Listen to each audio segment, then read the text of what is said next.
Good evening, everybody. My name's Bob Hill. I'm the Director of the Environment Institute at the University of Adelaide. I'd like to begin by acknowledging and paying our respects to the Kaurna people, the traditional custodians whose ancestral lands we gather on. We acknowledge the deep feelings of attachment and relationship of the Kaurna people to country, and we respect and value their past, present and ongoing connection to the land and cultural beliefs. On the 4th of March, a few weeks ago, we held a climate update in this lecture theatre in conjunction with the Australian National University Climate Change Institute.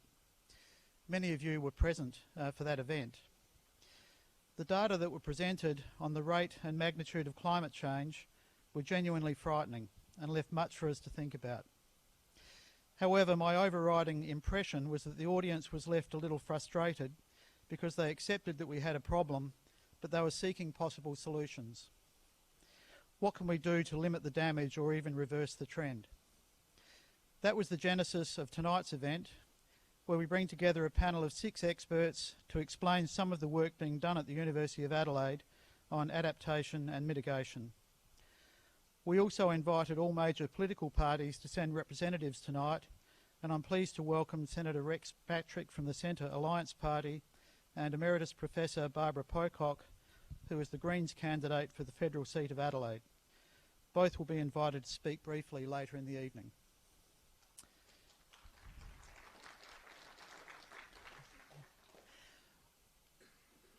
Our facilitator tonight is Susan Jeans.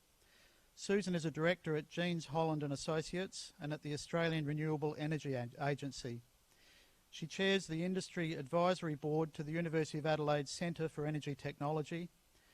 She's a former director at the Climate Institute, a former member of the CSIRO's Energy Sector Advisory Council, and a former advisor to the Howard Government on climate change and energy policy. Before I hand over to Susan, I should just point out the hashtag up here, and I should also point out that we've received a lot of questions in advance from people.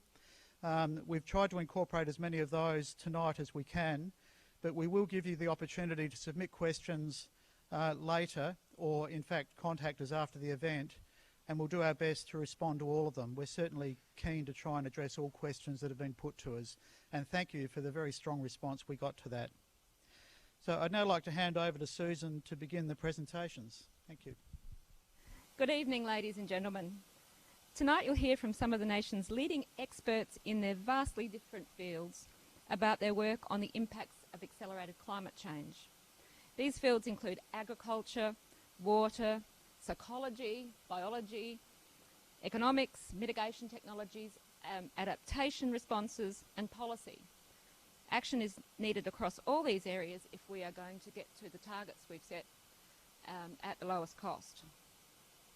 Tonight's forum will arm you with the information and about the exciting work going on here in Adelaide and other research institutions around the world, so that you can be better informed, because information is power. And this is very important in terms of our place in the current political cycle. There are many voices in the media, particularly the entertainment news area, and in politics, who anoint themselves as climate change experts and who decry the reality that human activity is accelerating changes in the global climate. Consequently, they give no airplay to the amazing work that goes on in our universities, like Adelaide, and on its understanding of climate change science and what we do about it. When the Australian government first went to Kyoto in 1997, it was armed with a suite of economy-wide measures that would set Australia on a downward emissions trajectory. At that time, there was generally bipartisan support for action, but that support broke down early in the last decade. The information and misinformation that has been fired at the Australian population since that time has resulted in a great deal of confusion, and confusion, and the only aim of which seems to be to increase the listening and viewing audiences of a small number of uninformed shock jocks. Tonight we offer you information from acknowledged world-leading researchers who are experts in their field and have spent their lifetimes immersed in their research and always immersed in collaboration with other leaders from across Australia and the world. Each speaker will speak for 5 minutes, and then we'll have 2 minutes to respond to a question that they've chosen from the questions that you sent in along with your registrations. I ask that speakers keep to their allotted timelines and that they will hear a bell after 4 minutes and they'll hear the final bell after 5 minutes. And after their presentations, I will ask them their chosen questions from you. And again, I ask that each speaker keeps to their allotted time of 2 minutes. So it's my pleasure now to introduce to you Professor Csiro Wheeler. Sarah is an agricultural and resource economist and an associate director of research with the Centre for Global Food and Resources Faculty of Professions. Her research interests include climate change adaptation and behaviour by farmers and consumers and water policy in the Murray-Darling Basin. So welcome, Sarah.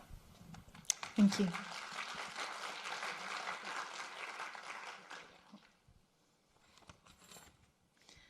Okay, good evening.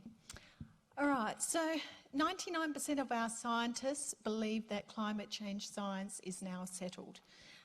Australian public is not quite at those levels. I've chosen a graph by the Lowy Institute poll that surveyed Australians over the last decade to show that our attitudes towards climate change has gone up and down. In the 1990s, Australia was one of the most informed in terms of climate change, and then the situation changed, as Susan mentioned. But in the last few years, it has reversed, and more people are believing in climate change science and also believing that serious action needs to be taken. So as at 2018, 60% of Australians believed that climate change was a serious problem and needed addressing. So in terms of what do we know about the people who don't believe in climate change science? First of all, the figure shows that Australia is quite different to a number of other countries. So when we compare the beliefs, the climate change concerns of Australia compared to many other OECD countries, Netherlands in this graph is the only one who believes less in climate change. The graph shows average climate change concern against gross net income per capita, and basically the richer a country in general, the less likely they are concerned about climate change being a world problem that must be dealt with. So meta-analyses of trying to understand, what drives climate change attitudes, it basically tells us that climate change deniers are older.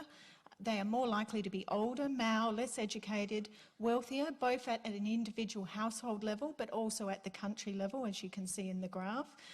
Caucasian, follow a conservative political ideology, and one of the most important impacts is they're less likely to have observed long-term changes in weather in their local environment. And I'm going to come back to that at the end in terms of some of the policy responses that we can look at. So that's the Australian public. Now I'm going to talk a little bit about Australian farmers and why their beliefs towards climate change is important, and it's important to look at. I've been studying farmers and behaviour change for a number of decades now, and what a number of studies show is that farmers are up to 4 times more likely to deny climate change science than the average public. So this is important because, especially in Australia, farmers' beliefs have driven Nationals' policy towards climate change, and we know that Nationals' policy has influenced the Liberals' policy towards climate change. Now, the figure on the right basically illustrates that there seems to be a change happening in what farmers believe about climate change, and also believe that significant action must be taken. In 2010, only a third of farmers believed in climate change, but 5 years later there was a significant increase, up to 44% of farmers now stating that they believe climate change was a real and pressing problem for Australia. So this is a much faster rate of increase than the change within the Australian public. There's been lots of other different policy changes as well, with farmers starting to demand a much more sophisticated and strong climate change policy by Australia. So Agriculture is often thought about as the forgotten industry and an industry that can't really deal with trying to deal with climate change. I think we can be a bit more positive. I think agriculture can play a significant role, and in two areas, sequestration and mitigation. So mitigation, one of the reasons agriculture is often thought to be put in the too hard basket is because most of agricultural emissions come from methane, which is, for example, cows burping and farting. So that's often thought to be very difficult to actually deal with. But there's increased science work that's being done, for example, feeding cows seaweed, which can reduce methane emissions by up to 80%, and also changing other diets, various fats, etc., that can also reduce emissions up to 20%. So there's work being done in our scientific community about how agriculture can reduce its emissions in that space. In terms of sequestration, we could put a lot more tougher land clearing legislation in part, which would play a large role in sequestering carbon. And the picture in the middle basically is showing soil carbon over a period of 3 years from a farm in Victoria. So this is really, really exciting news. Well, I get excited by it. On 14th of March 2019, a regenerative farm in Victoria was the first farm to be given Australian carbon credit units under a soil carbon project under the Emissions Reduction Fund. This is the first worldwide. This farm was independently verified. They increased their soil carbon by 1% annually, and they got a credit of up to 11.2 tonnes of CO2 per hectare. There's other research overseas that suggests that soils can sequester up to 60 tonnes of CO2. So there's a lot that agriculture can play in this space. So just in summary, why is Australia a slow mover on climate change policy? Well, we know that policy is predominantly made by white, wealthy, male, middle-aged politicians who do not feel at risk from climate change. So that's one factor. We also know that Australia's natural resources and coal exports have meant there's a lot of vested interest in maintaining the status quo, and this definitely came into play from the mid-90s onwards. And this has led to government failure and regulatory capture. Economists have written about this considerably, and this is something that is actually very serious and one reason why we can't get change in climate change.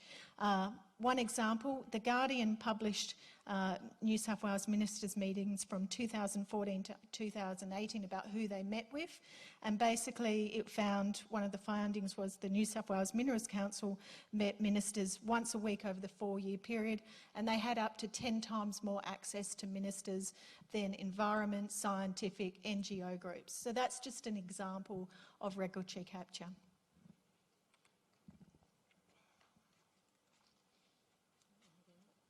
Thank you, Sarah.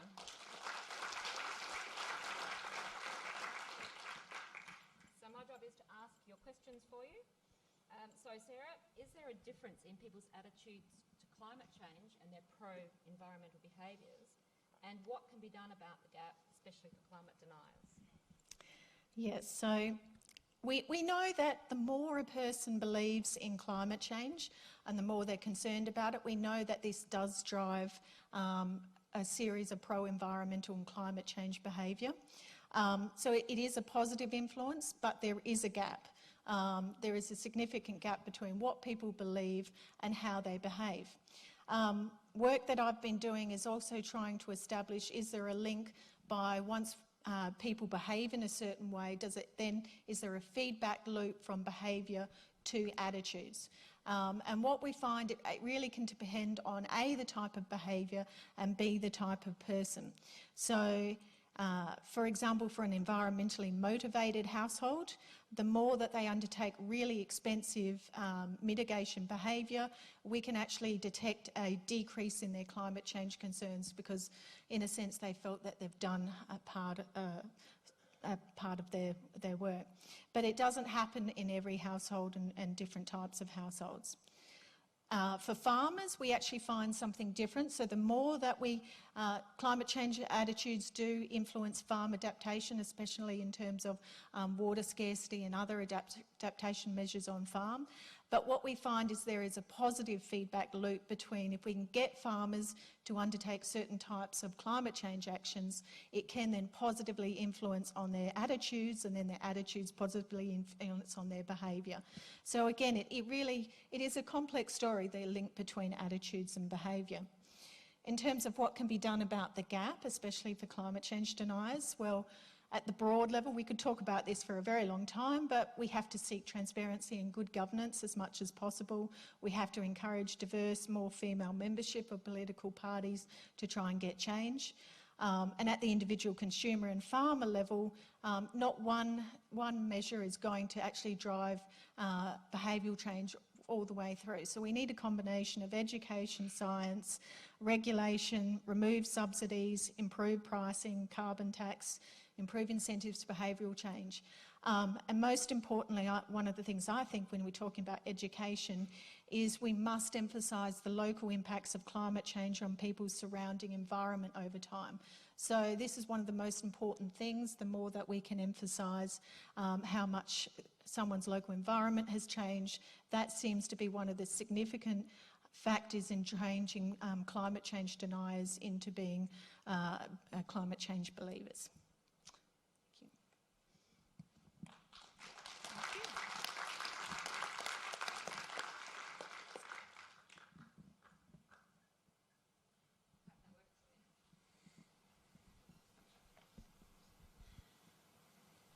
Okay, my next role tonight is to introduce Associate Professor Nick Faulkner, who's a Director of the Australian Smart Cities Consortium, working across disciplines to address the multifaceted problems of human habitation with a focus on using technology in the best ways to enhance quality of life and drive economic development. Nick sees sustainability and reduced environmental impact as one of the key outcomes of the Smart Cities approach.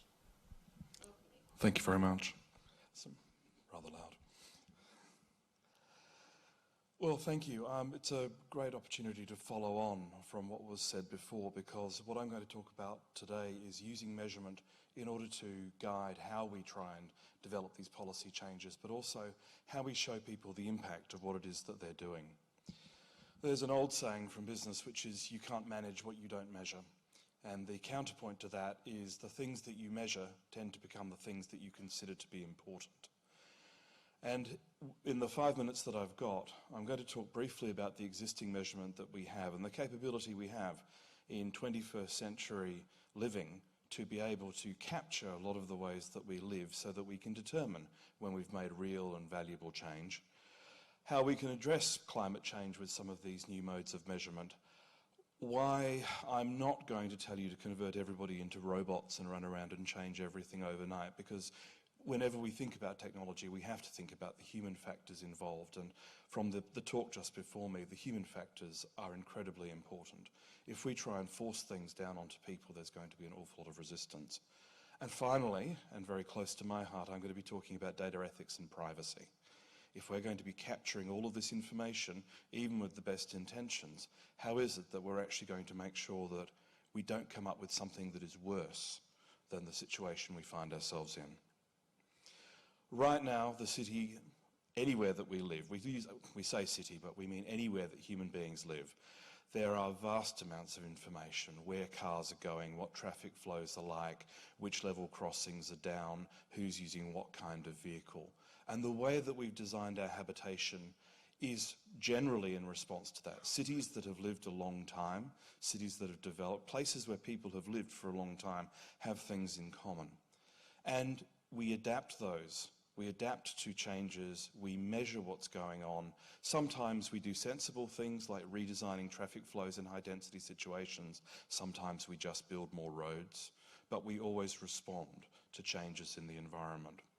And one of the things that we've been looking at is how we can take this sensed data, which we can now sense very easily, remotely, continuously, and combine all of the various data feeds so that we have a solution that works at the system level.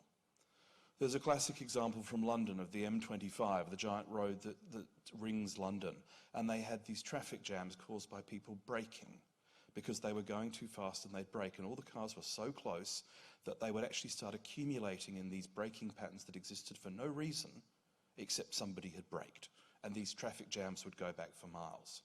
Their solution was to actually introduce zones that slowed things down occasionally. That's not intuitive. It's a system solution. It reduced a lot of the congestion on what was a horrible road rather than building larger traffic lanes. One of the things that really appeals to me is the idea of transformation through incentive, which is identifying those key aspects of what exactly it is that we're doing now. Where is it that we are actually expending the majority of resources so that we can measure the changes inside that to determine if we're making useful change? From the Internet of Things, where every little device, everything you have can potentially squawk data at you, a temperature sensor in your garden, a foliage sensor above a power line can tell you if a tree needs cutting or something needs moisture, squawking every hour or every minute or whatever. How do we take all of that information and use it to provide answers that are actually going to reduce our consumption, our footprint overall, and allow us to come up with real solutions to address what the rest of the speakers will be talking about in the kind of solutions we're looking for? How do we provide incentive to people? If one of our biggest problems is food waste, and we do waste an enormous amount of food, which means there's a large amount of energy that has effectively been used in its production and transport that is then wasted, if we're looking to reduce that, if somebody wastes less, can we provide them with some sort of reward? If they're dumping less stuff down in for processing, can we do something with that? But when we collect all of this information, the biggest problem we've got is we run the risk of accidentally capturing far too much about you. And that's something that people really don't like. Data has a great deal of value, and this is the biggest challenge that we see in bringing together these large system models that are going to be assisting with this, which is we get all the information we need, but we don't take away your autonomy, and we don't force people into a post-privacy situation, because people need to adapt. We want people to accept and move past resistance, and we want to find a way of doing things now that is actually going to be useful, and is going to be a good way to live. People still want to live well, and they still want to do a lot of the things we're doing now, and we're not going to be able to go forward if we don't take that into account. So when we look at this overall technological approach, we're measuring in order to try and make this work.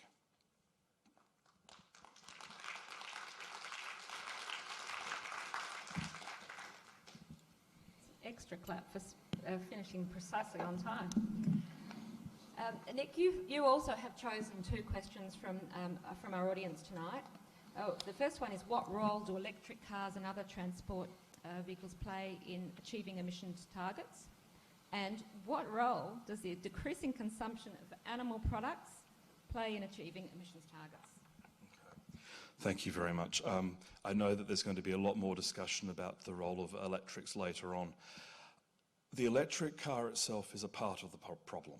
It's a part of the solution, sorry, to the problem. Wow, that's a great thing to say. No, I'm sorry about that. Because if we think about this in terms of systems, we think about what are we doing in terms of transport. We could say, oh, we want everybody to be on bikes, but there's a large percentage of the Australian population for whom that won't work.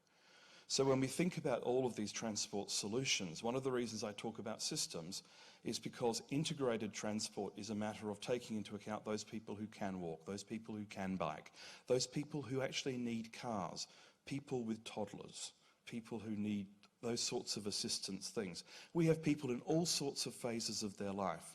That's one of the reasons why the data privacy that we look at is so important, because we actually want to capture the ways that certain groups of people live, because then we can provide them with a service, but we don't want to drill into their lives in detail.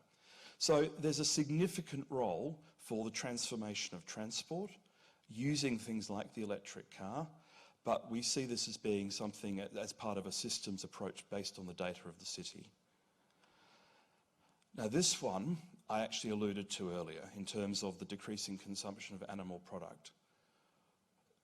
There's a lot more that can be said about this, but minimising waste in the first instance is going to decrease the amount of animal product we consume. We also, of course, in Australia have a very strong commitment to animal-based agriculture. And so when we think about this kind of targeting, we have to think about a vast number of human factors. And it's one of the reasons that we consider sustainability, measurement for sustainability, for the establishment of sound supply chains, so that when something comes out of a supermarket, you can say, well, actually, it's still food grade. Because we've got the supply chain all the way through, this is still good food. We don't need to throw it out. We can do something else with it. So the reason I brought this question up is because, and obviously there's a role if we do decrease the consumption of animal products, but if we start by minimising the waste with technology that we have now, we will actually start to achieve a great deal along these lines. Thank you.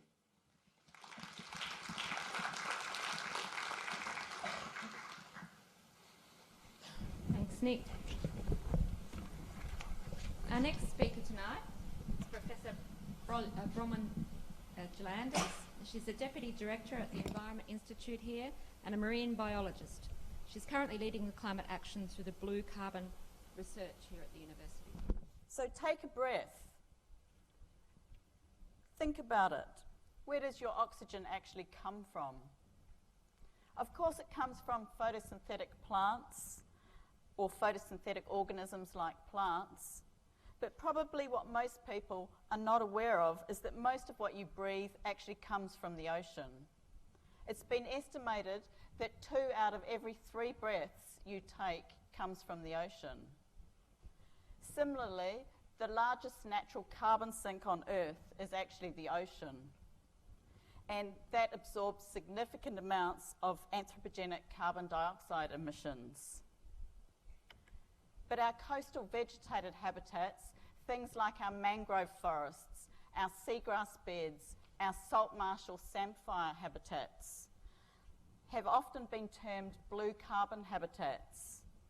They're extremely efficient at capturing and storing carbon and often referred to as carbon sinks. For that reason, they're particularly important in helping to combat climate change. So what this figure here shows, if you focus on the 3 habitats down the bottom, those are our blue coastal carbon habitats. And what you can see is that they're able to accumulate carbon at much faster rates and store it for longer periods of time than our terrestrial habitats that you can see up the top. They do this through photosynthesis and absorbing carbon into both the living and the below ground material. And you can see that here in terms of the mangroves and the amount of living material. Just see if I can do it up here. The amount of living biomass relative to the soil organic carbon. But they also capture material that's coming through those habitats and incorporate it into the soil, as you can see here. The tides move in and out over these habitats, keeping them wet or submerged, and what this does is slow down the bacterial action and the degradation of the carbon and in order for it to be incorporated into the soil. So these habitats provide a very effective solution for carbon capture and long-term storage, and they're therefore well suited for climate change mitigation strategies and policy efforts. These diagrams help to show that. Basically, if you focus down the bottom, you can see that when we lose some of the above ground material in those blue carbon habitats, we also reduce the amount of carbon in the soil and emit CO2 into the atmosphere. In contrast, if we focus on the top diagram, we can see that if we restore, we create, we conserve these coastal carbon habitats, we're incorporating much of the carbon into the sediment below. Further, these habitats have additional co-benefits, things such as being able to regulate or stabilise soils from storms, etc. They're also important nursery habitats that contribute to our fisheries production. So we can see that we've got enormous benefits from being able to ensure those are healthy, intact habitats. When it comes to carbon crediting schemes, Australia actually has a huge ability to act here. We have some of the largest blue carbon habitats in the world. We have a means in terms of being able to incorporate them into some of the carbon credit schemes, but we need to be able to demonstrate that it's more than just a business as usual situation. We actually need to be able to demonstrate that the carbon that we're using in these schemes is additional to what we would otherwise have. And we also need to ensure that it's retained long term. So there's several approaches that we can use here. The first is to ensure that we enhance carbon sequestration through rehabilitation of disturbed sites. And the second is to avoid greenhouse gas emissions by protecting these habitats from any future development or future, for example, or future means of being damaged. And both of those approaches are possible, but the viability of each depends on the extent of the area that you would be protecting and also the future price of carbon credits. One area that's particularly promising here in South Australia and is seen as very viable both here and internationally is the reintroduction of tidal flows in drained habitats to restore the blue carbon habitats. And there's currently trials underway at the old Dry Creek saltfield sites investigating this further. So I'm just going to leave you with this slide to ponder. It comes from the Nature Conservancy and it sums up the benefits of some of these coastal carbon habitats relative to some other industry activities. Thank you.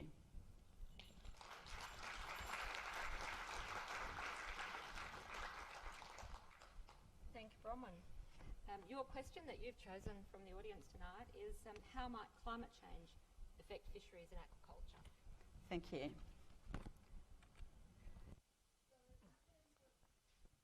In terms of fisheries and aquaculture, Australia has some of the greater levels of per capita fish consumption in the world, and you can see that here in this diagram. We're not as high as some countries, but we're certainly significantly higher than others.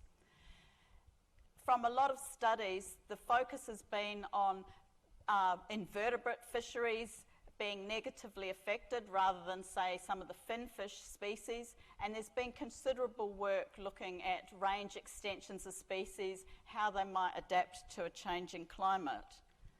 But we also can start to look at how to reduce the fuel use and the greenhouse gas emissions in some of these fisheries or aquaculture ventures. And one of the most promising ways is to reduce vessel emissions, and it's been estimated by up to 10 to 30%, is to consider modifications to vessels, things like increased propeller size, to think about more efficient boats in terms of hull design, reducing the speed of boats, etc. But there's also approaches around changes to fishing gear, changes to technology that's used in fisheries, as well as shore-based facilities and changes in the aquaculture industry.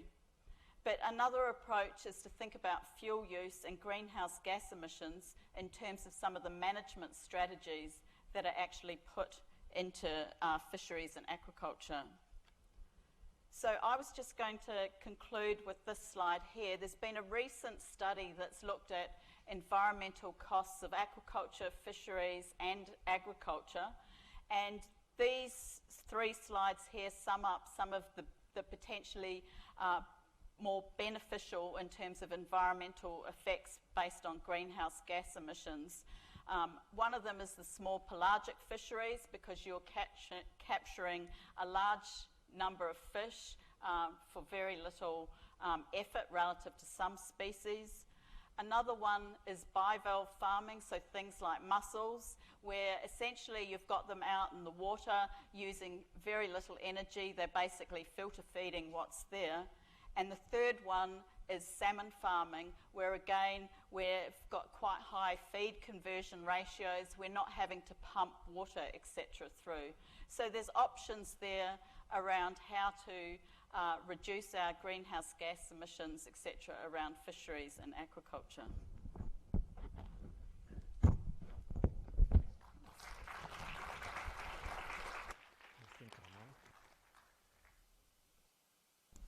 Okay, thank you, Bronwyn. Now, our next expert tonight is Professor Mike Young. Mike is from the Centre for Global Food and Resources, and he's best known for his contribution to the development of robust natural resource and environmental policies. In recent times, his research has focused on the development of market-based approaches to the resolution of water scarcity and quality issues. Welcome, Mike.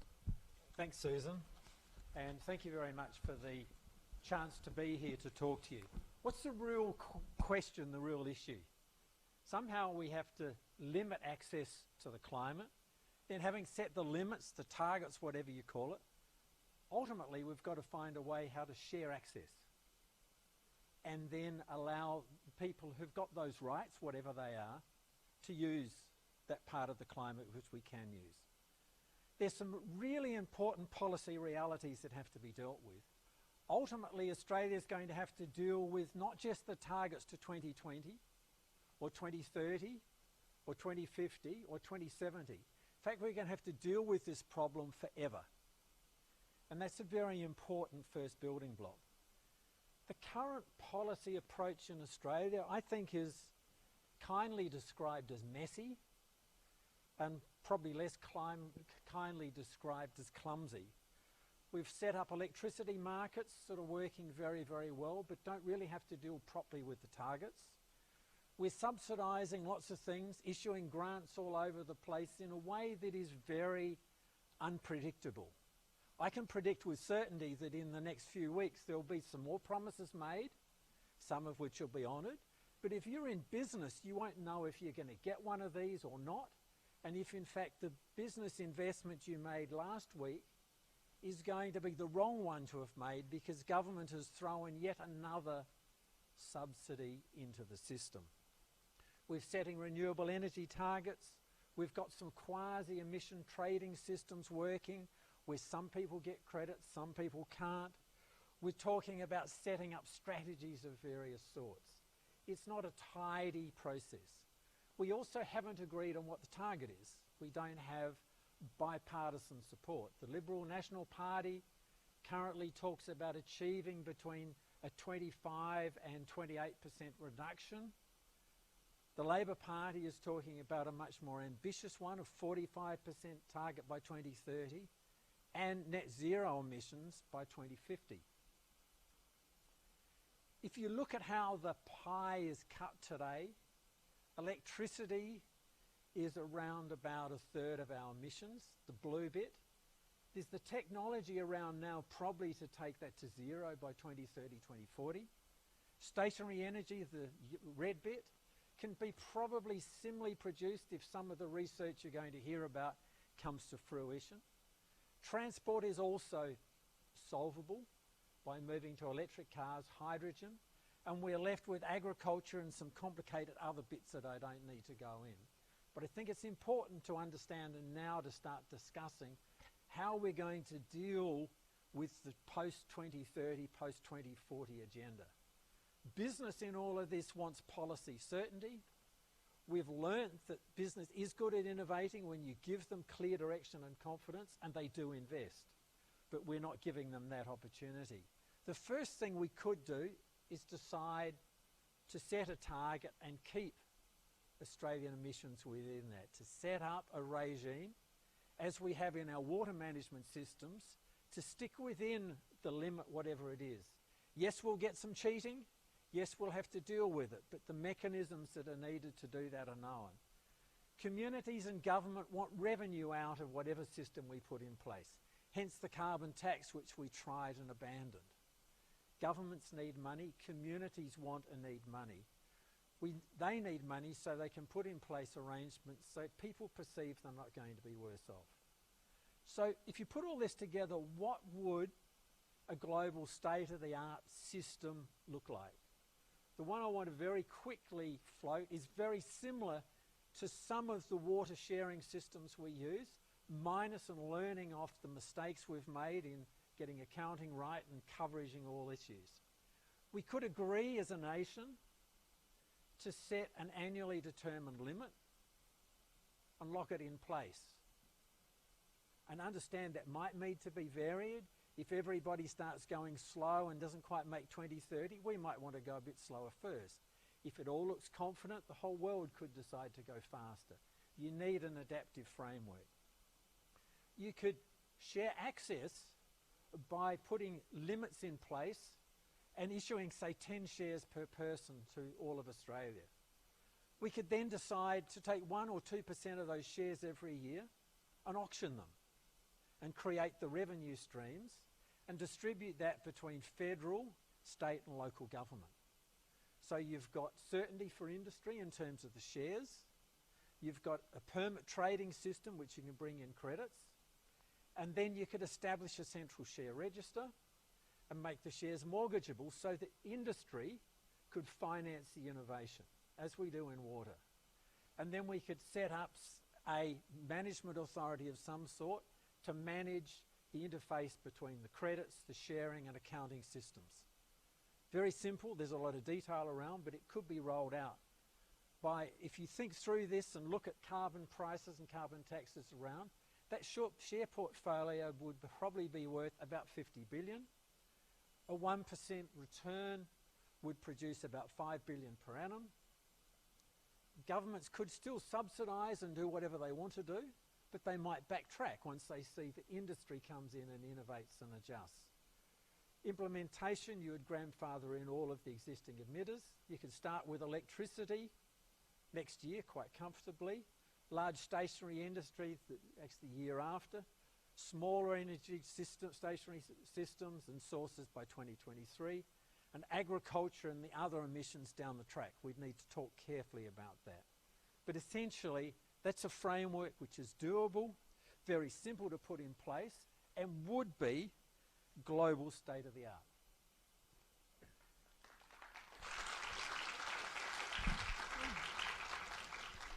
Well, thanks, Mike. Now, the question that you've chosen to answer tonight from the audience is, will Australia be able to reach its climate target without a strong government policy? And if not, what do you see as the bare minimum required to ensure that we reach our targets? Thanks, Susan. I think that the answer is really very simple. We have to agree to set targets and we have to agree to live within it. That's the bare minimum.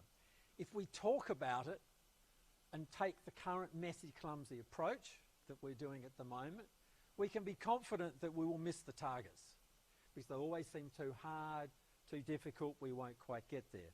So we have to commit to meeting them, and we need to have an accounting system which is robust, which means there have to be share registers, shares have to be allocated, and they have to be tradable. And the permits and the credit type system, the sort of things we'd heard earlier from people like Bronwyn, if they're going to be credits, then there has to be an accounting system that records how many of those credits have been allocated and how they're being used.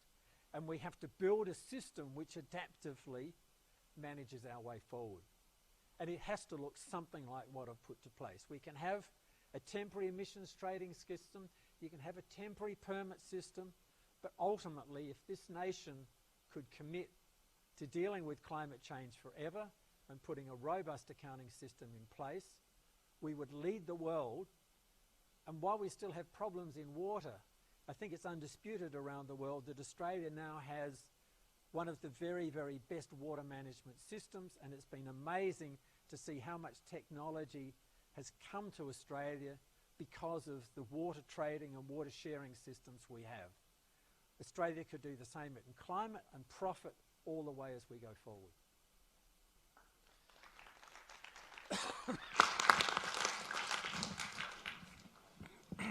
Thanks, Mike. Now, our next speaker this evening is Professor Gus Nathan. He's the founding director of the Centre for Energy Technology, who specialises in the transformation of heavy industry toward carbon neutral energy and the production of solar fuels. Among his many awards, he is a recipient of a Discovery Outstanding Research Award by the Australian Research Council. Welcome, Gus. Thank you, Susan. And thank you all for participating in this forum, and the questions that we've had are really interesting. So typically we hear the debate of CO2 mitigation being a big cost. I'd like to present a different slant of the opportunity, and also like to acknowledge I'm part of a big centre, and the ideas here listed some of the people and the ideas have been developed collectively. So this diagram illustrates where some of the emerging markets today are already available for low carbon minerals and energy products. The map of the world, the colour scale, relates to the average solar energy resource, and you see Australia stands out as having a massive solar resource, and we also of course have got well known for our mineral and energy resources. In fact, 45% of Australia's exports are from minerals and energy. Of course, we know that the exports for things like coal are potentially under threat as they become less demand overseas. But in addition to that, that could be replaced by things like hydrogen, and I've listed some of them. Japan has got already looking for low-cost green hydrogen, as is Korea. Germany has got a hydrogen market. Norway and Canada has, I think, got a 20% premium at the moment on certified low-carbon aluminium, and likewise Norway. So these markets are going to grow as for example, the CO2 markets, but there's a higher value in trading. Companies like BMW would love to be able to sell carbon-free cars, certified low-carbon cars. So can Australia, if we can transform our mineral exports to be exporting not just iron ore but low-carbon steel, this is a massive opportunity for us as a country. The photograph on the bottom right you'll see is a certified low-carbon aluminium product, for example. Now, often when people talk about renewable energy, they really mean renewable electricity, and in fact the targets that Mike referred to earlier are for only dealing with the electricity sector. But his diagram, this is some global data which shows the same thing, that currently globally, the biggest contributor, this is the energy-related CO2 emissions, the biggest contributor is power, but it's only just over a third. If we're going to decarbonise energy, we need to decarbonise the whole lot. The next one here is globally is transport, and Professor Daley is going to talk about this one. The light blue colour here is industry emissions. And you can see that as looking forward, this is some data from the International Energy Agency, you can see that looking forwards over the next 50 years, it's expected that power will decarbonise first. So 50 years out, the biggest contributor is expected to be industry. This industry sector is the one that, as in the first slide, is also Australia's opportunity, as is the fuels. Most of this is heat. So I won't go into the details because I've gone more slowly than I thought. But this slide is some data from McKinsey report, which I won't go into, but basically it shows you that in the industrial sector, we don't have technology commercially available. We can transform our electricity sector quite quickly, but you can't just go and transform steel making with commercially available technology. We have to develop it, so it's going to take longer. It's going to take at least 10 to 15, maybe 20 years, 10 years to at least to demonstrate it commercially and then to implement it because they're energy-intensive sectors. Is it happening? It is happening already. This is a project that the University of Adelaide is leading, looking at a target of introducing 50% solar thermal into the Bayer alumina process. Alumina is Australia's biggest value-added industry.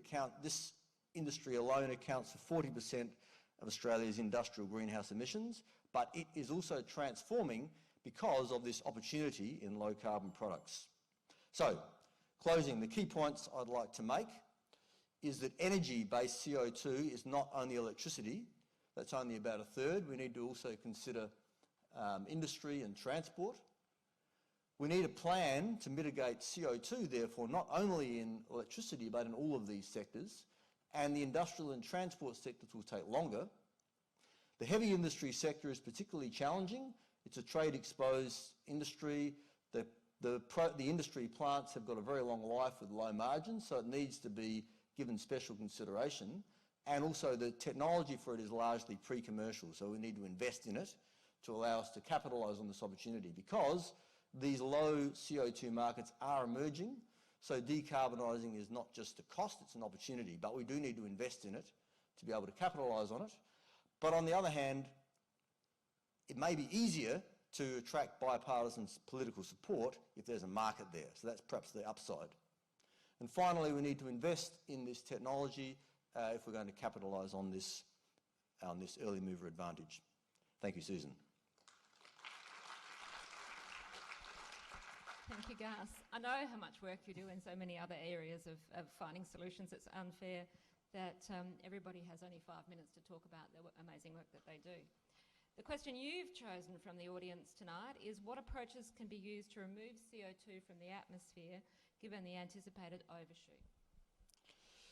So the question is really important, because we know that the way the globe is currently decarbonising more slowly than what we really think we need to do to avoid the 2 degrees or 1.5 degrees target. So does that mean we're completely sunk? Well, obviously, a lot of people have been thinking about this for a long time, and there are solutions under development. I'm going to talk about a few of the technology-based pathways. One of them is around biomass, and biomass, of course, as it grows, takes CO2 out of the air. So even if it's burnt again, then it goes around in a loop. But if in this loop we're going to make something like a fuel, then we can add also some other renewable energy into the process and remove CO2. This CO2 could potentially be sequestered, and then this would give us a way to actually make a carbon negative technology. Another route is via something that might sound like fairy tales, but direct capture of CO2 from the air is actually a commercially available technology, and I'll show you some photos of that shortly. CO2 capture can be done from the air at not very much more cost than you can do it through from the back of a power station, for example, because the energy goes with the logarithm of the pressure difference, not with the actual pressure. So this then gives a way, that could be used to put the CO2 straight underground. However, to do that we need a carbon market, but that could be done. But it can also be used as a feedstock into fuels if you combine it with renewable hydrogen to make things like aircraft fuel, plastics, etc. Just to show you a couple of photographs of what's happening, this is one of the projects that we are working on here at the Centre for Energy Technologies. We're working on a process to combine things like bagasse in particular as a biomass source to make renewable synthetic diesel. We're estimating a cost at around $1 to $1.50 per litre. Now, if this wouldn't yet make a CO2 negative, but it could be potentially extended that the CO2 could be put underground to do so. The other one is some photos. This is the one I alluded to of direct air capture of CO2. This is a pilot scale plant which has been built. This process is made entirely of commercially proven components, but it's a novel system. And I can go into the details afterwards if you're interested. But it's been proven at pilot scale, and they've recently received about, I think, $68 million to build a commercial scale CO2 capture system. This technology itself is use fossil fuels to capture it, but the process is adaptable to run on solar thermal energy, and we're already working on some concepts to do that. So we think the market for this to occur, if you're going to put the CO2 underground, then at the moment there's no CO2 price, but there could still be some value in things like enhanced oil or gas recovery, which may make a market to drive it underground and get it going. And then as the costs come down, if a carbon CO2 tax or whatever comes available, then that could also be extended. So this is a large-scale technology that could be implemented at scale in principle to start to remove CO2 from the atmosphere. Thank you.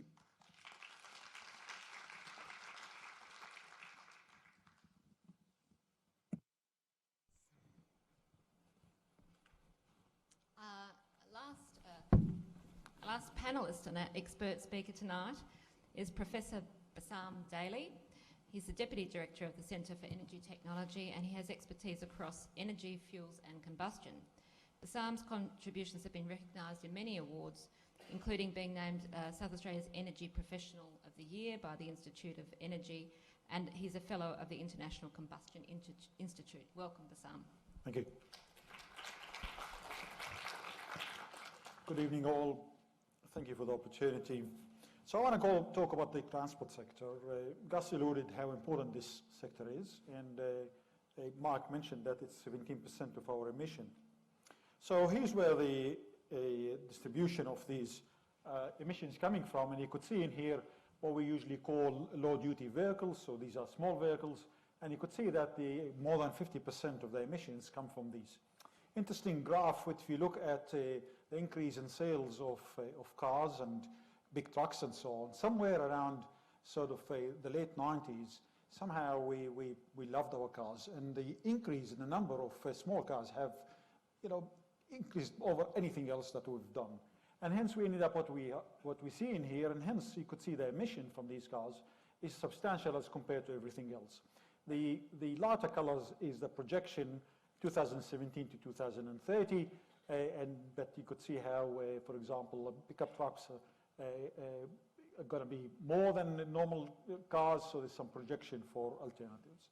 So if this is the problem and we want to try and resolve it, and again it's 17% of our emission, what are we going to do about it? And here are some options we are already doing or we could do.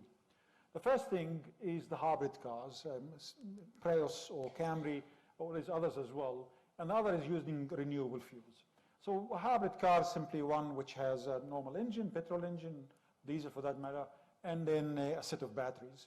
And these batteries are used in urban environments. The other part is to use renewable fuels, ethanol. Today you could buy what's called E10 here in Adelaide. So basically 10% ethanol, and we produce 250 million litres a year, mostly from sugarcane. The other one is biodiesel, and we produce around 40 million litres a year. In 2018 at least we did. So these are actually ways by which we could reduce our emission because these are from renewable sources. What are we going to do for the future? Well, fuel cell vehicles, as Michael has mentioned, is an option. We need hydrogen for this.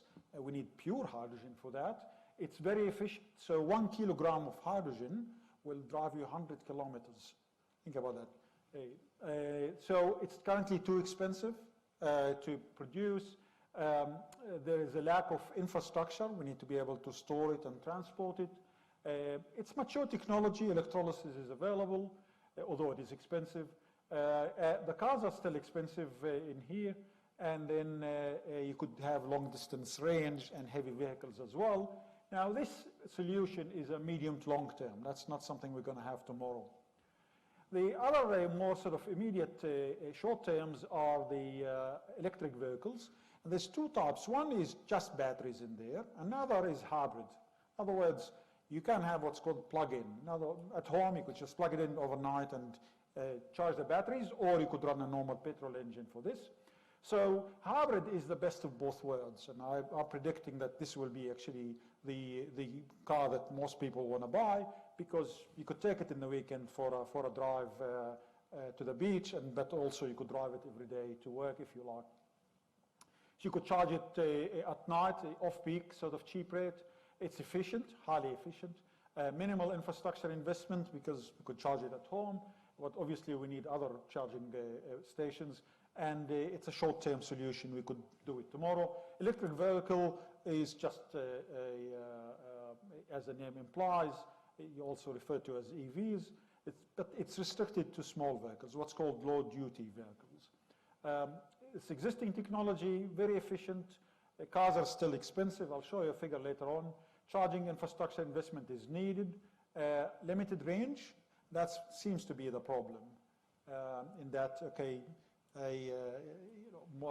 driving more than 100 kilometers becomes a problem. And then we have issues with the recycling of the batteries. And again, this is a short-term solution. Here's a comparison between plug-in electric vehicles, between fuel cell electric vehicles, and normal, what's called internal combustion engine. So Csiro is exactly the same as a normal car, and anything below and above, obviously, is variation. So in terms of availability of models, you could see here that electric vehicles and fuel cells have half the number of models that you could buy, so the choice is limited. In terms of efficiency, you could see how much more efficient these cars are. In fact, electric vehicles is almost 65% efficient, while normal petrol cars is around 25. Range, obviously, you have a lower range with these engines, and the refueling time, currently it's 5 times higher, and here is sort of 1 time higher, but this is actually dropping, and I'll show you a figure in a minute. So carbon neutral transport, then the cost, we could see that if we want to switch all our cars to be produced by hydrogen, then we need to increase our production of electricity by 60%, which is quite substantial. But if we switch only to electric vehicles, 15% increase. I mean, this 60% is 150 terawatt hour. This is a lot of electricity in a way. And this is an important part, and back to what Gus was saying.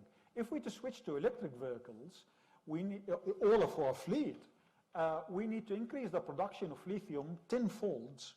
This is 451 kilotons.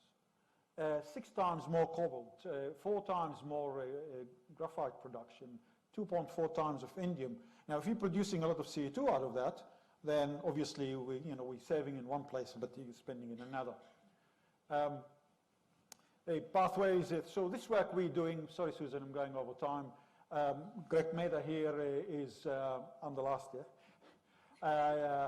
So photocatalysis using gold clusters would produce really cheap hydrogen, and we need that for fuel cells.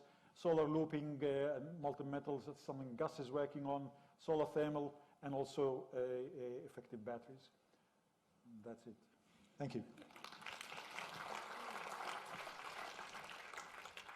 Well, I'm not sure what to do with this now, but Bassam has actually chosen 3 questions that he wants to answer, but you don't have 3 minutes to do it, so you can answer one of the questions. Okay. But the questions you'll be pleased to know that he has chosen are, what are the barriers to increase the number of electric vehicles in Australia? Is the target of 50% EVs sold by 2030 realistic? And how batteries compare? Thank you. Which one? All. No, I'll stop me. So this is how many vehicles we have. We have 7,000 vehicles in Australia, 23 models, and 783 charging stations. We don't register here at all. We under the other. This is the price of vehicles as compared to normal cars. Electric vehicles on average around $16,000, $17,000 dearer than a normal car. So when we're saying let's switch to electric, we're going to pay a lot of money for that. Plug-in hybrid is sort of halfway. Actual hybrids is a little bit more, and then you see in here that sort of it's all merging in. I still have time. So this is what we could do. I won't stop it there. So this is basically policies that will help us get there. But here's where I think Labour got their numbers from, and also the coalition. 2030, if we do nothing, we're going to end up with 20% of the cars electric. That's business as usual. If we do moderate intervention, this is where the 50% comes from. So we're actually getting up with 50%. And if we are sort of a bit more aggressive, we're going to go higher. And that's another important graph is, even then, this is 50% of new cars sold. Even then, we're only going to be around sort of 5% of the total vehicles. Yeah. So to get 50% of all the cars, we need to go to 2040 as such. And I'll stop here. Thank you. Thanks, Bassam. Always very enthusiastic. Right, now I'll take it off your time on the panel session. I'm spectacularly unsuccessful. We're running 11 minutes late already. But with great pleasure I introduce the next speaker, Senator Rex Patrick, who may well be well known to many of you. He represents the Centre Alliance Party and has served in the Australian Senate since 2017. He's the Centre Alliance spokesperson on environment and energy. And Rex, you had 5 minutes in the program. I'm going to ding you at 4. It's up to you to decide whether or not you want to speak for another minute or take a question from the audience.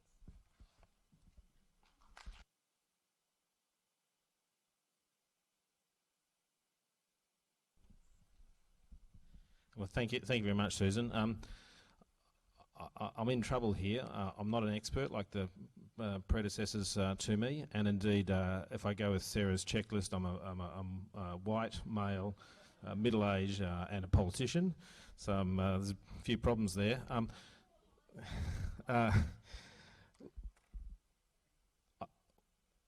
But I am a believer in the climate change science. Okay, so that is some good news. So I must be an outlier. Okay.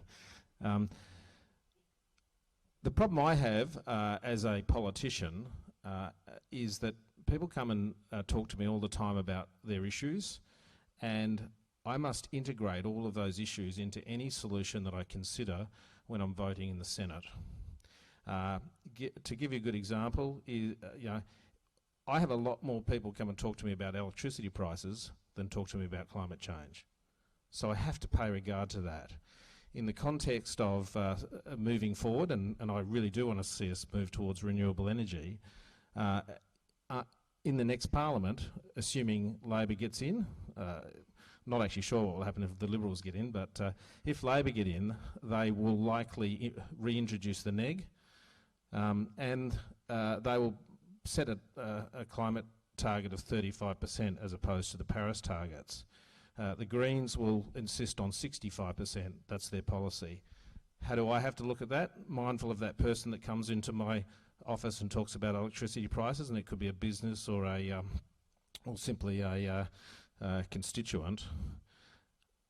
When I'm asked to vote on what emission targets we seek, I'll be asking for modelling to make sure that I'm mindful of price. So what's the cost of energy going to be if we use the Paris targets? What's the cost if we use the 35%? What's the cost if I use 65%? That's a really important thing for me to make a good decision that balances out the needs of climate change and the ability to integrate a climate change solution into society.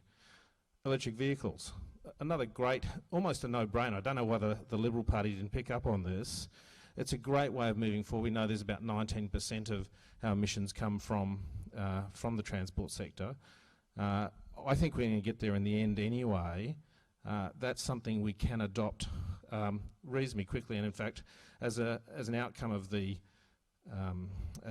for the Senate inquiry, I wrote some additional comments, and one of the suggestions, or one of the recommendations I made, was to go a little bit harder and make sure we actually ban the sale of ICEs by 2035. That's not necessarily a difficult task in the context there are other countries doing the same thing, and I think that allows us to drive towards a solution. And that's one of the ways in which governments can, the question was asked about, what role does government have to play? That's a good example of that. So there's just a couple of ways in which we can approach climate change, but I have to be mindful always of my constituents and all of their needs as we advance any climate change policy. The interesting thing is I'm not up for re-election. I will be in the next Senate, and possibly with the balance of power, which will put me in a very interesting position considering all those characteristics I talked about at the start. How do we solve this problem moving forward? I've got a Brett Whiteley elephant in my parliamentary office in Canberra, and I often look at it when Defence are around. It represents the elephant, the white elephant that they may have. When The other thing I think about when I look at it is how do you eat an elephant? And the answer is one bite at a time, and that's the way in which I'll have to approach this when presented with legislation in the next Parliament. And the other thing I was just thinking of before, I'm a former submariner. We used to have on the base a little plaque that said, "Nothing too difficult." And that's kind of how we need to think in the climate change world. Nothing too difficult. Unfortunately, some people come along with a comma, and the saying goes, "Nothing too difficult." So we've got to get rid of the comma.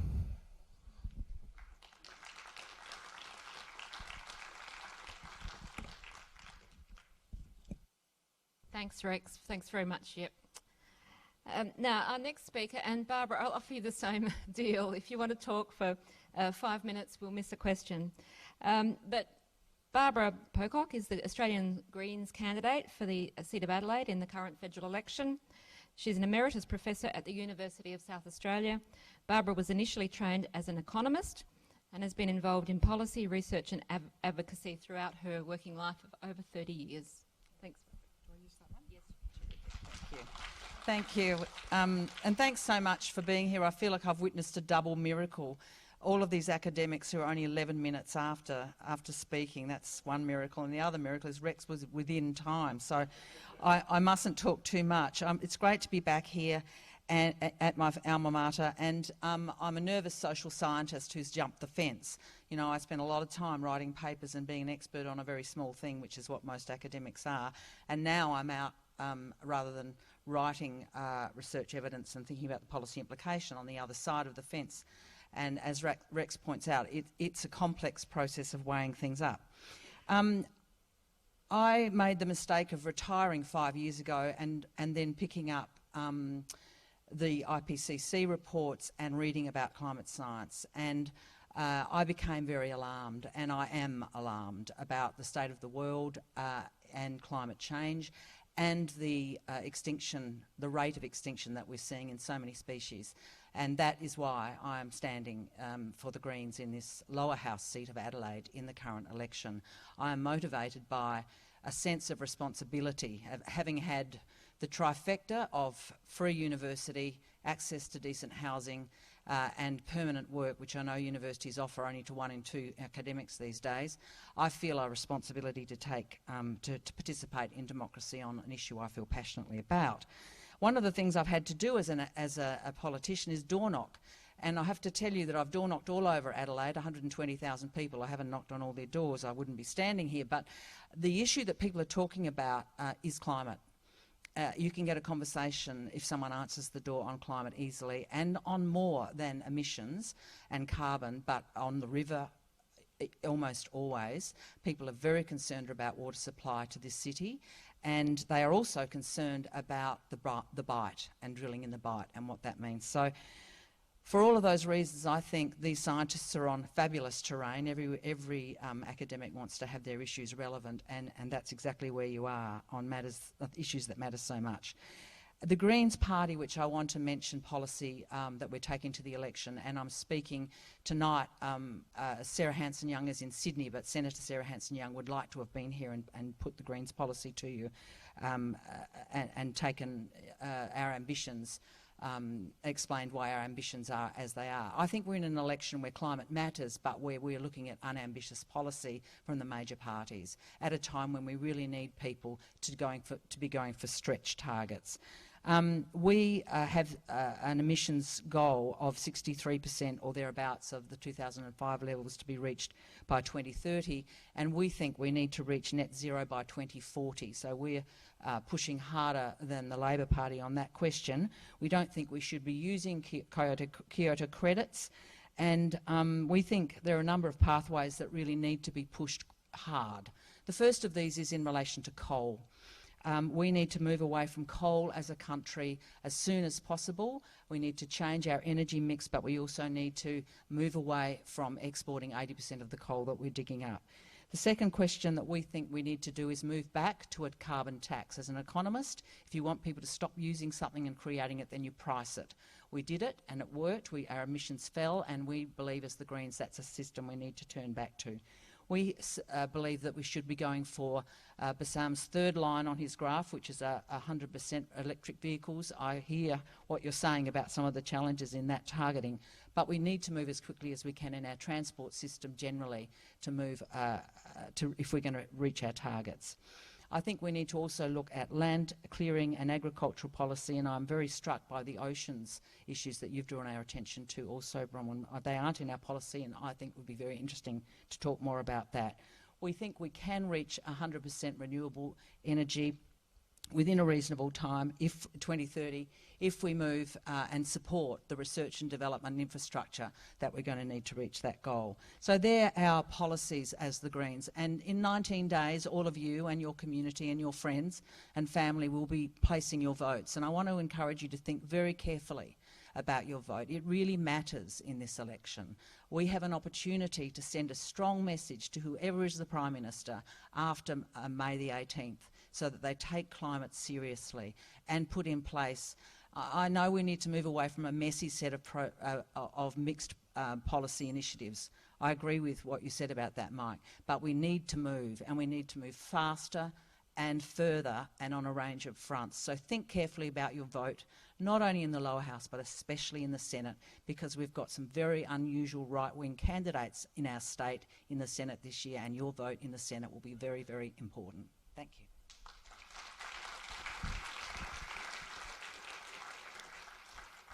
Thank you very much, Barbara. Now, I'd ask our panel to come out. We're going to do this in two sections. First of all, again, there's some more questions that we're going to directly put to our panel that you have sent through. And sorry, I should have. Now we're up to panel discussion. And then after they've answered, the experts have answered your three questions, we'll throw what time we have left over to you. So, panel.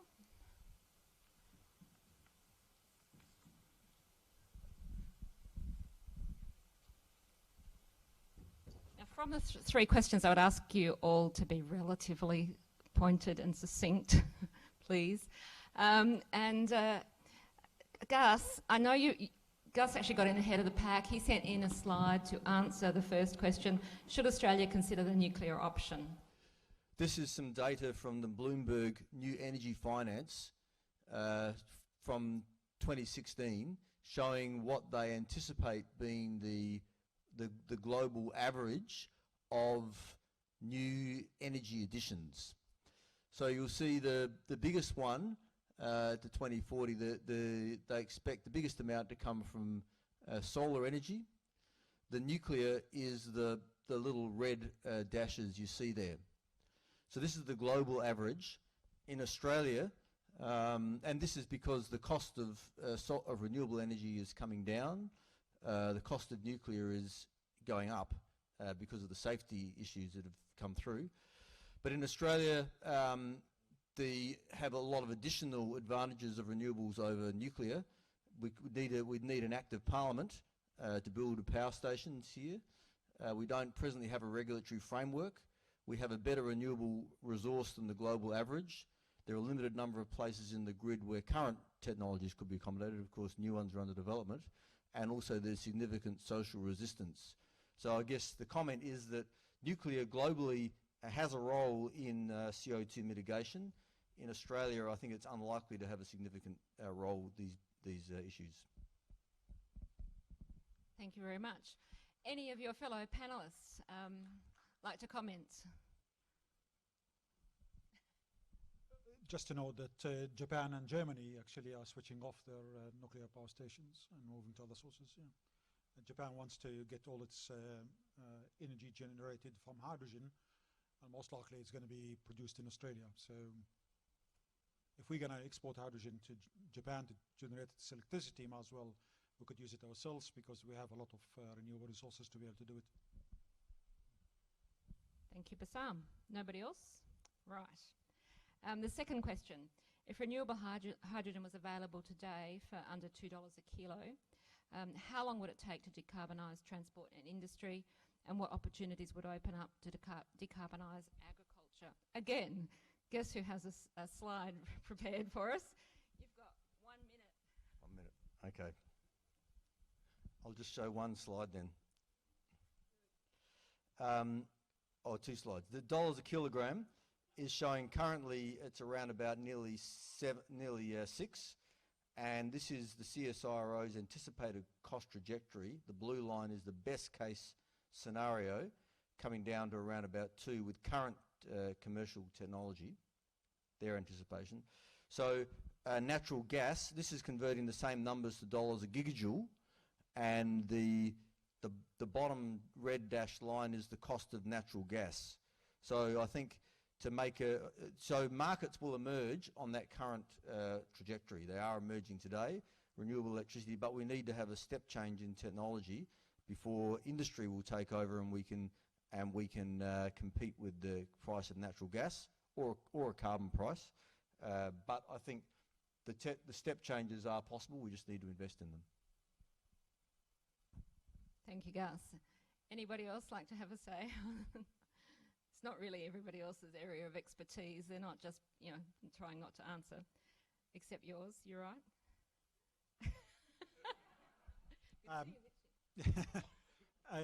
Just for the transport, I don't think it's going to be viable anytime soon, as I mentioned in my talk.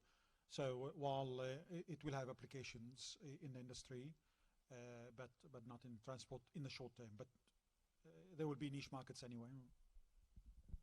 Thanks, Bassam. Now, the next question is from someone who's identified themselves as a secondary school science teacher. And the question is, what key components must I include in my discussions with students to assist them to develop a sense of ownership and responsibility for action on climate change? Which is a lovely question. And I somehow feel Sarah should kick off on this one. All right, I'll give it a go, and I don't have a slide, so I'm not as well prepared.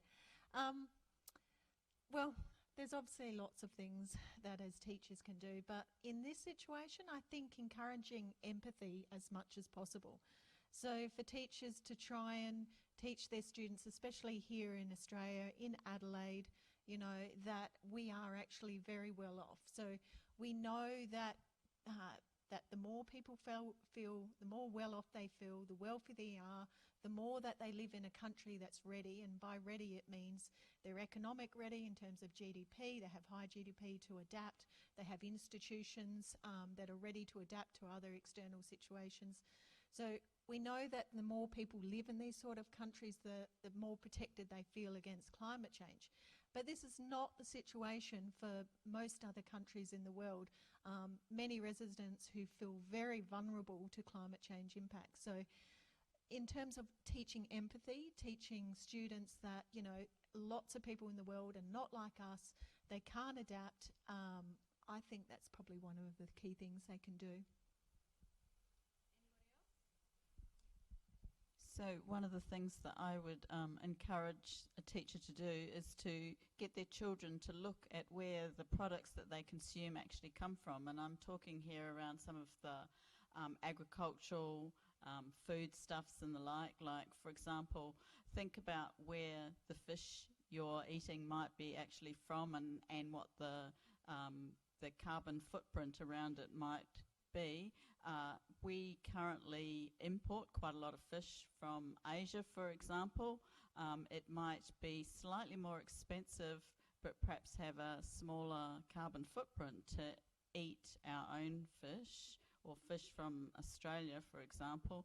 And so if children actually were able to go shopping, look at where things come from, you often get stickers on fruits and the like, that would also encourage them to be thinking about what impact they might actually be having.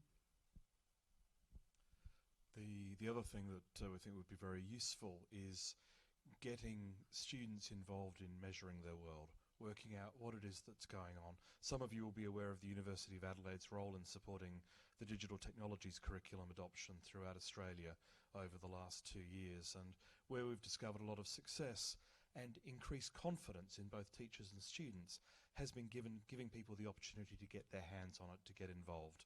There are a number of community projects. There's a thing called the Things Network that has got a large-scale network where you can put these little devices in and put them in a school and measure things and report that data. The University of Adelaide is launching a tie-in network in conjunction with another one through the city of Prospect, Connected Cities, where a teacher can, with a very low-cost device, possibly from a lending library, have students out there measuring what's going on in their environment. How warm is it? How dry is it? What's happening to the tomatoes? What are the light levels doing? And then equipping students with the ability to understand that, to, we don't want to turn everybody into data scientists necessarily, but the idea that they can look at that and get some hands-on experience. There's a lot of good support material out for there. There are a number of programs, the CSIRO scientists in schools, mathematicians in schools, and I think it's that all of us in the research community and the education community working into those areas so that our children grow up feeling that they can measure and understand the world, and assisting them in agency at a time when a lot of us are scared, and the language we're using would probably be quite intimidating when people come into that. So it's equipping people to be more confident and to feel that they can actually execute, to actually make change, do something. Anybody else?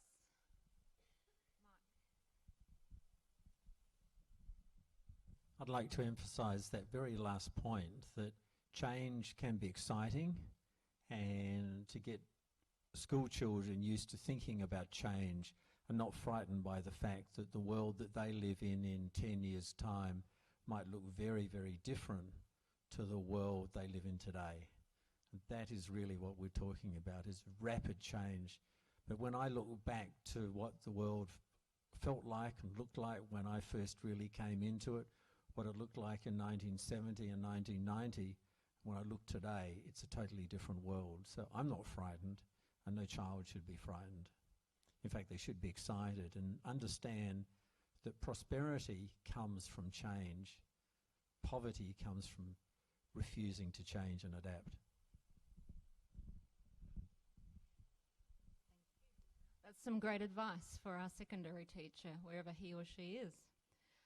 Now, question and answer. So it's up to you now, all of you, to put forward your questions, and we'll go for it. Well, we're at 7:30 now, so I think we'll go for about 10 minutes. This gentleman right at the back had his hand up first, and then this gentleman here in the middle. Unless you can project your voice very well.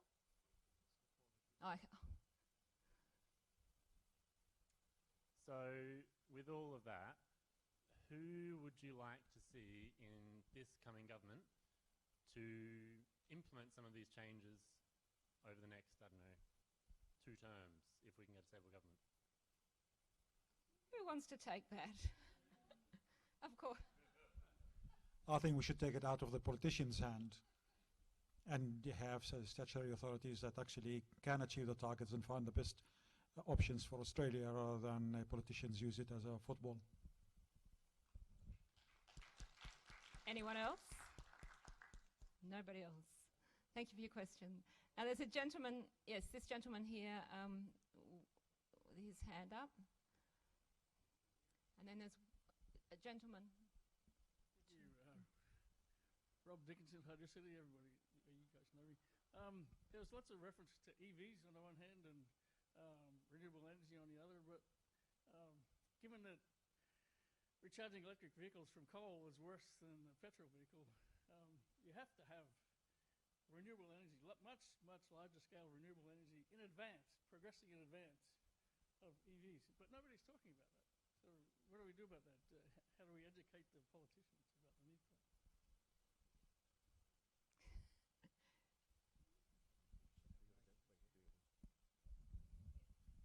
I think the answer to that is that we all have to understand that we don't know what innovations are really going to occur, and there's going to have to be a basic framework in place that enables Australia to adopt to whatever technology emerges. There's some really exciting ideas around and really exciting opportunities, but the mix is going to have to change and change continuously.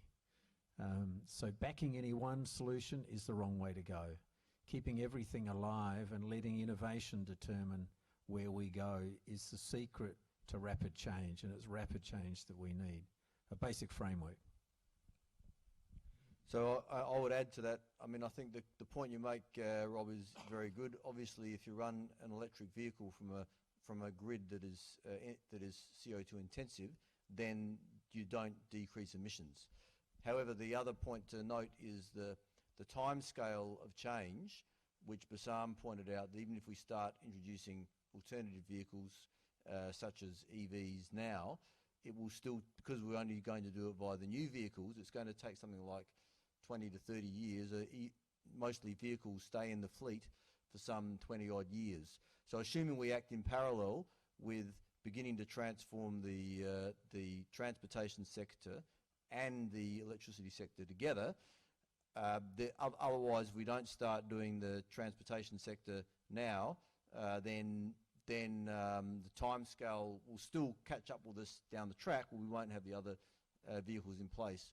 And I guess the other point is that we also need to consider local emissions, which are particularly in more dense cities, particularly in Sydney and Melbourne, where you also have got local emissions which are lower on things like EVs than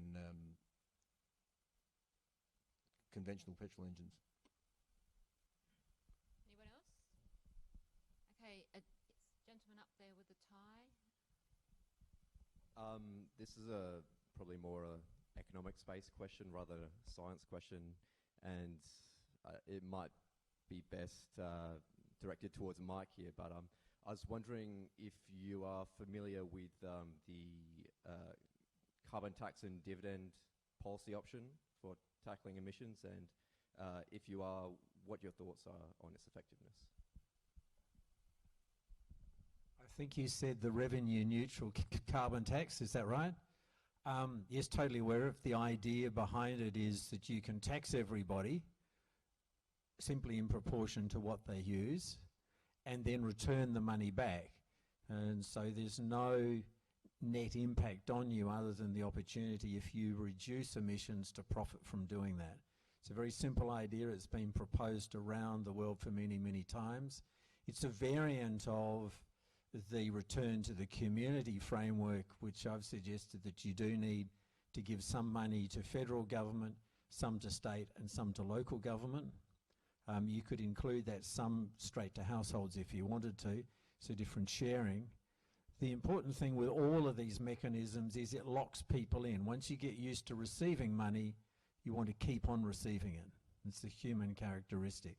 If you want a robust system which will last forever, one of the policy design tricks is to build in mechanisms so that people become dependent on the solution, and the more they become dependent on the solution, the more people bank on it and the more you get the solution.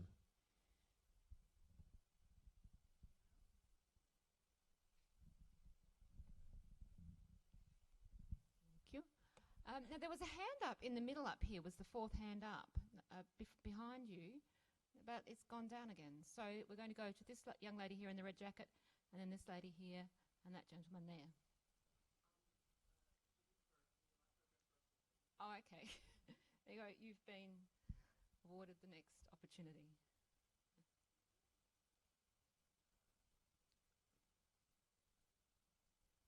We had some interesting ideas about how we would teach the new generation. My question is, what can we learn from the new generation? Gus is nodding. Oh, okay, you're just agreeing, sorry. The thing that I learn from the new generation, I also learn from the oldest, and that is that the future matters. I find it fascinating that the older people that become, the more that they become concerned about what the world's going to be like, not for their children, but for their grandchildren. There's a fascinating alliance between the oldest and the youngest in society, and almost a caring abandon from the middle. I think both ends learn that the future matters and become more concerned about the future than the present. So let's worry about the future.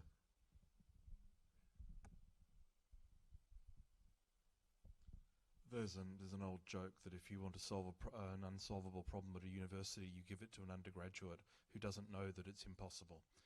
But the truth of that is that the amount of enthusiasm that we get, the amount of passion that students are coming into university with is really quite high. You know, and there's that, they would like a future. They would like a future, and they really don't need to sleep anywhere near as much. They have an enormous amount of energy, and they have a lot of friends who they would like to communicate with. And the way that we're moving in university education to, you know, very good discipline-based approaches, but working on a more multidisciplinary side, it seems to be working quite well in that area. But ultimately, it's that passion and enthusiasm.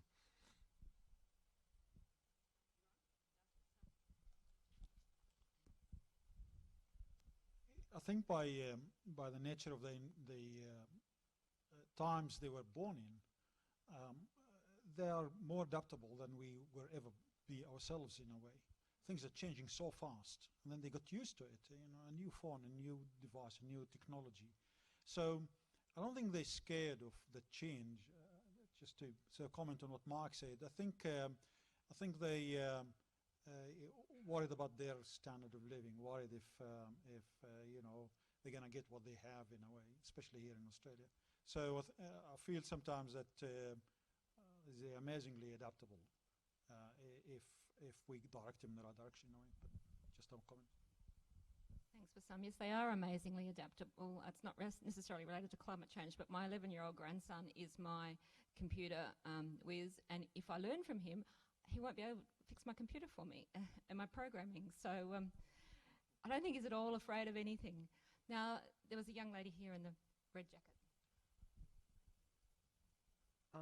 So basically, I'm a bit of a climate activist myself, and I know that a lot of these things we can't really just solve by working small scale in just like our backyard or the like. We need to get more involved in like larger things, and just voting is a thing we can do, but that's not all. And I was like wondering if you guys have any advice on like ways we can get involved outside of just voting or just eating more renewable products. What things you would personally recommend that we would do?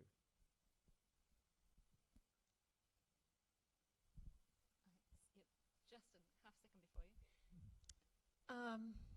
Okay, so coming back to my point about the need for transparency and good governance.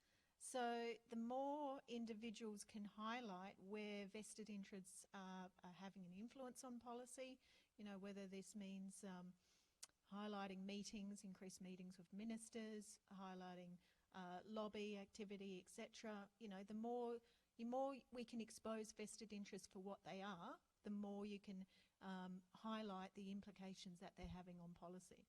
So that's one way. I think the other very important thing to do is to talk at a very high level about what the nature of the solution looks like. And as I tried to say, it's about deciding to deal with this problem forever and to set limits, to share access, and to understand importantly that in business there is a game that's being played very cleverly at the moment, and it's about what's called asymmetric information. Business knows how to solve this problem, but they don't want to solve it. They want to try and convince governments to give them more and more money before they solve the problem profitably. And the strength of the market-based solutions that I was talking about in terms of setting up a sharing system is you reverse it around so that they make money by revealing what they know. At the moment, the game globally is to say, this is a very, very difficult, very hard problem to solve, so give us more money. The trick is to turn it around to say, we know how to play that game. You work out how much it's going to cost. We design a trusted institutional arrangement that makes you profit by revealing it. As I started, if you work out what the value of issuing shares to everybody now, it's about $50 million. Give industry the $50 million and explain to them that as they solve the problem, we get to zero emissions. When we get to zero emissions, the shares are worth nothing because the problem's solved. It's that simple.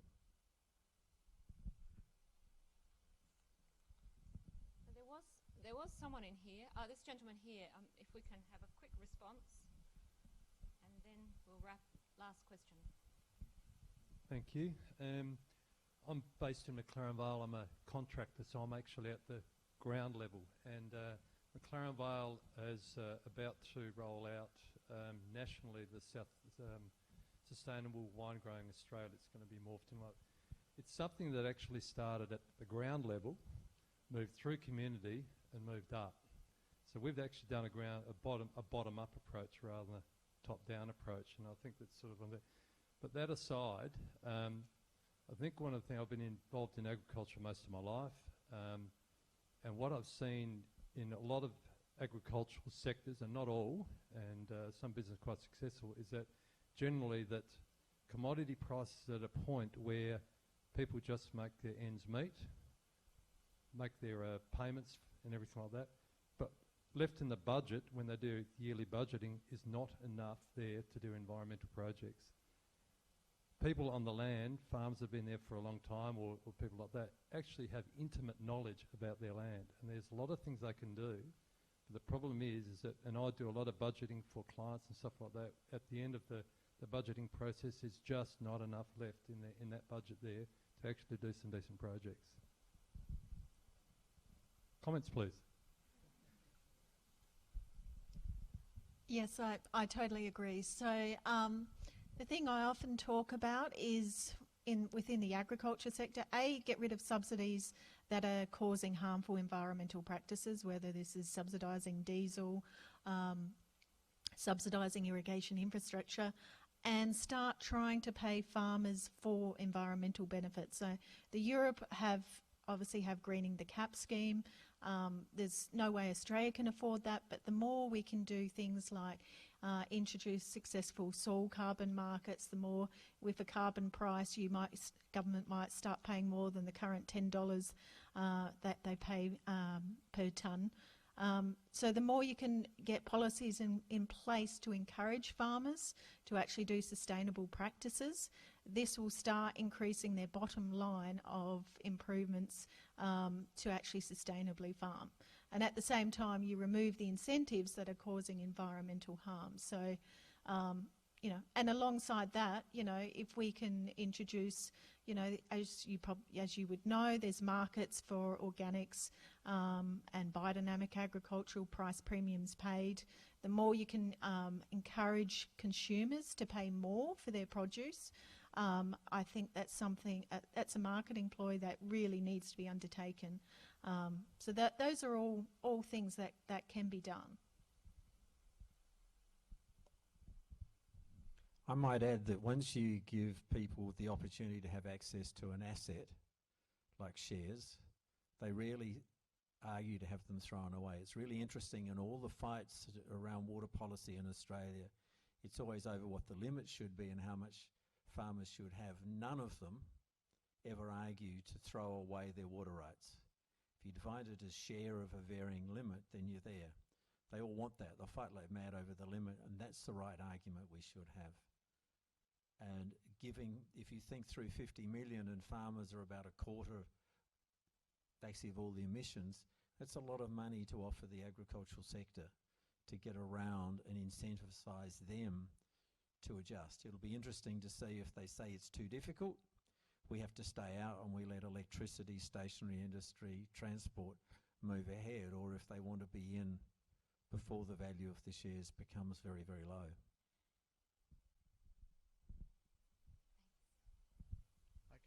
Okay, I think I've got the dud microphone.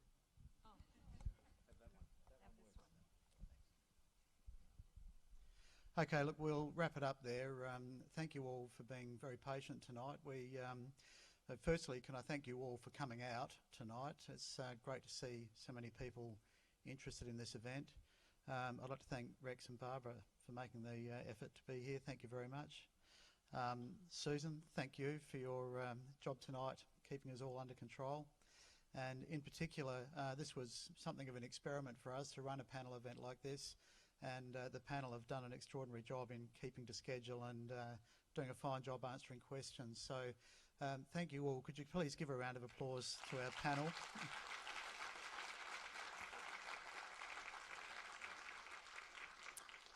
they won't go home empty-handed. We do have a gift for all of them, so we'll do that in a moment. Can I just add that if you do have any questions that you don't think were covered here tonight, please look to the Environment Institute website, and if you want to send them in, we will do our best to put written answers up on the web, or to send you a personal answer if you'd prefer. And we do have a lot more people, of course, working in this space that we can draw on to get those answers. So this is well, it's the issue of the 21st century. We have to take it seriously, and we're certainly committed to do that. So thank you all. Enjoy the rest of your evening. Thanks.